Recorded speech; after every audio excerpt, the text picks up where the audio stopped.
News of the day: reenacts Biafranism. Igbo land will be great. Professor Chukwuemeka Ike, registrar of WAEC, an accomplished writer of the famous government college Umuahia, is the traditional ruler in Orumba North local government area of. In this interview with Emeka Mama and Vincent Madu, he calls on Igbo to unite and help each other, even as he recalls that Biafra taught us that he have brains, stressing that his concern is not Biafra as presented by Masop and IPOB, but reenacting that spirit of unity and creativity which made Biafra great for Igbo to move forward. He also relieves the event of Expo 77 used popular writers, corruption in Nigerian party politics from the Niger Delta militants, among other issues. The interview was edited for clarity and currency. At the recent meeting of Igbo Elders Forum in Enugu, you spoke about an attempt by the Buhari administration to Islamize Nigeria. Gave you that impression? Well, I have not myself, but I know from my writing, from my which is a historical novel, that we were in trouble. I also wrote a novel when Nigeria was 40 years old, which I call The Search, which was able to look at Nigeria since independence. It's like a lost ship that went on a voyage, and after long nautical miles, something went wrong, and all in trouble. One of the things I said was that there are people who think they are born to rule, that they come from parts of the country that must rule. If they are not ruling, nothing goes. In fact, in my novel, The Search, I talked about the military coups. It was like some people would organize themselves, and as soon as the group settles down, the chairs are pulled away. I doubt that some people in this country feel that they are born to rule Nigeria, and that Nigeria must be ruled by them during the war. The slogan was to keep Nigeria one is a task that must be done. But the question is to keep Nigeria one for what purpose? So that is the Islamization. The Hausa Fulani, they are the people meant to rule the country all the time. This issue of herdsmen carrying AK-47 is not unlikely. That it is part of the ambition to overrun Nigerian. So we, the Igbos, are concerned about this, even though Igbo are responsible for part of what is happening to them. And that is why some of them are still talking about Biafra. I have given my own idea of what I would like to see, if we can, what we can do to improve ourselves. We many not care so much about what is happening in the rest parts of the country. If we are satisfied with the way things are here in Anambra, we may not care much about the bigger Nigerian.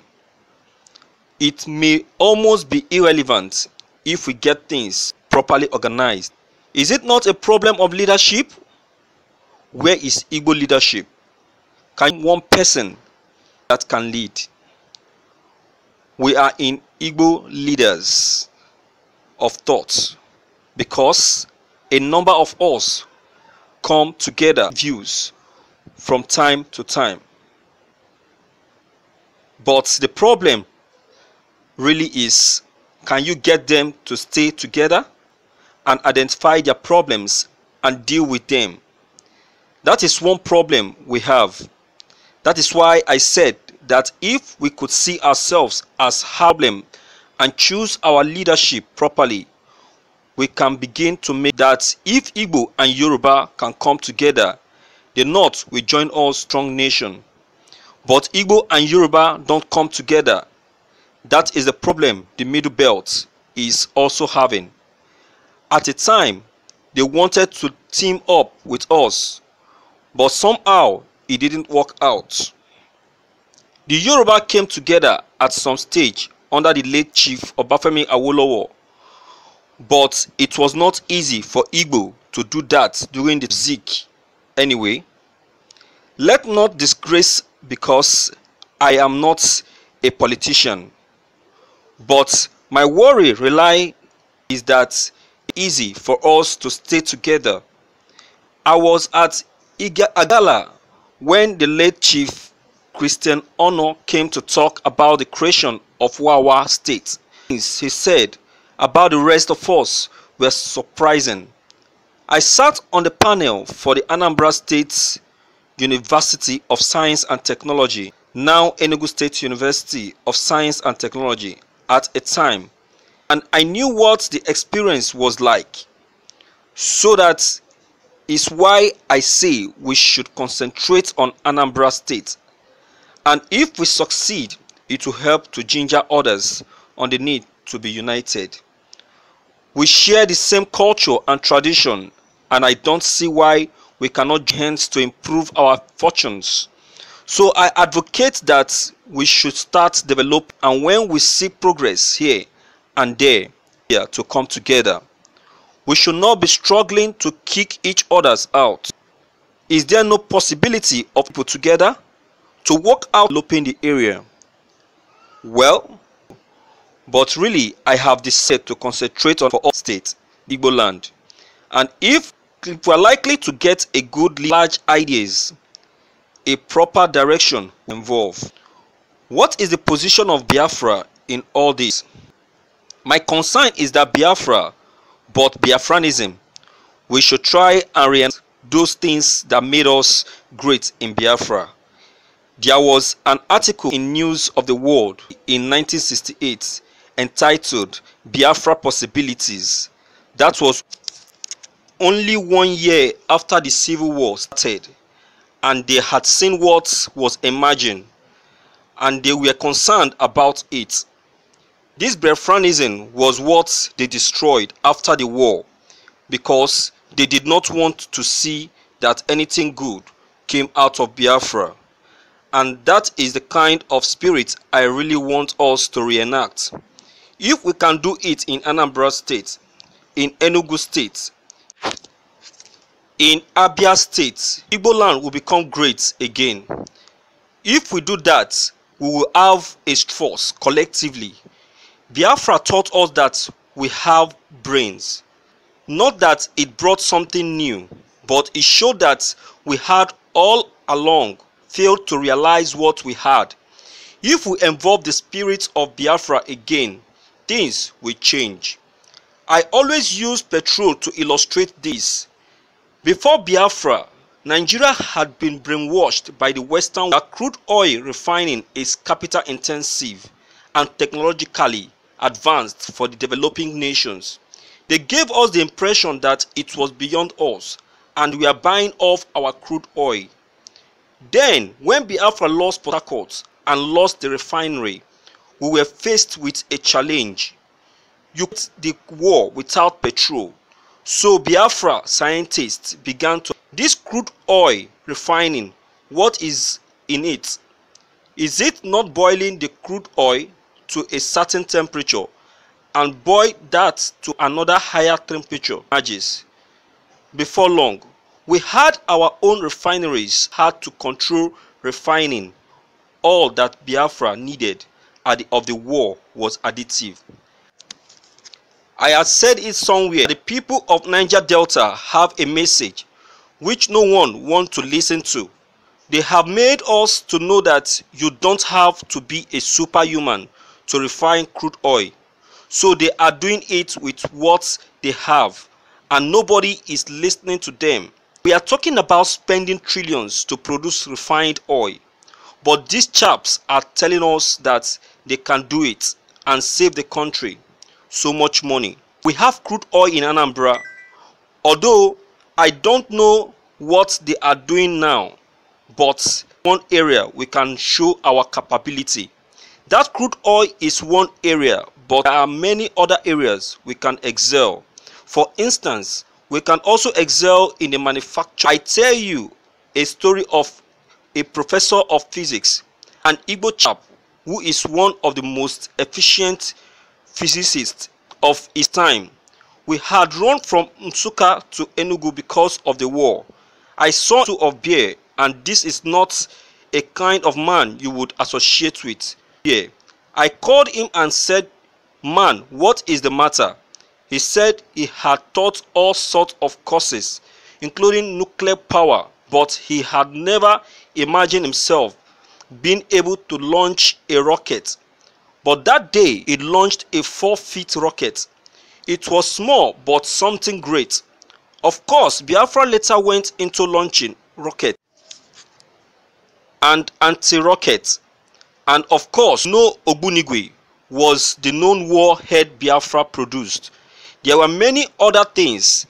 The raffia palm tree is being set ablaze, doing anything with it. But the war showed us that it was a very precious part of it were used for scientific purposes, and this tree was virtually brain showed us a lot of possibilities of what we could do.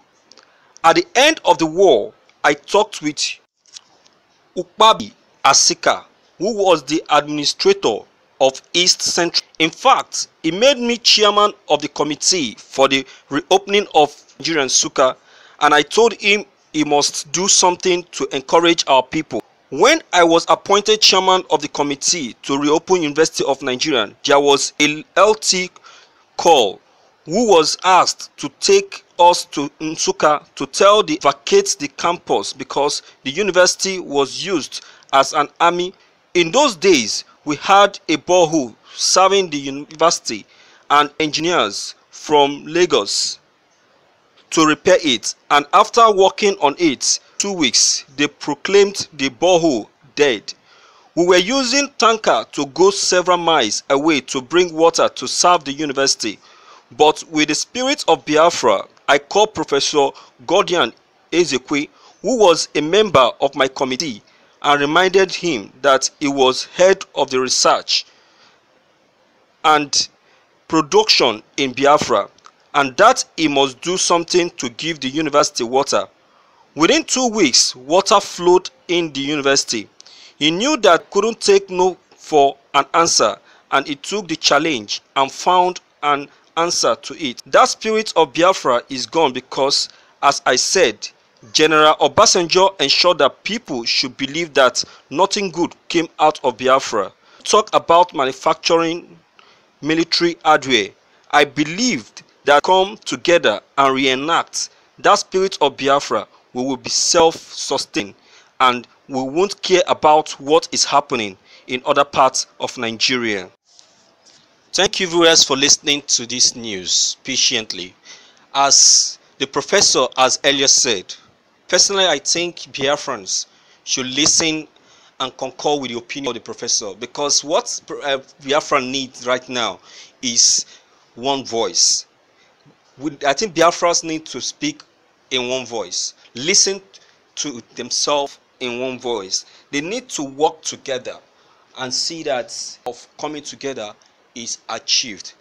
If Biafran actually want together, put ideas together, put resources together, and that objective is actually achieved, just as the professor have just said. Please don't forget to leave your comments behind. Click on the subscription button as well as the bell button as you get more updates. Thank you.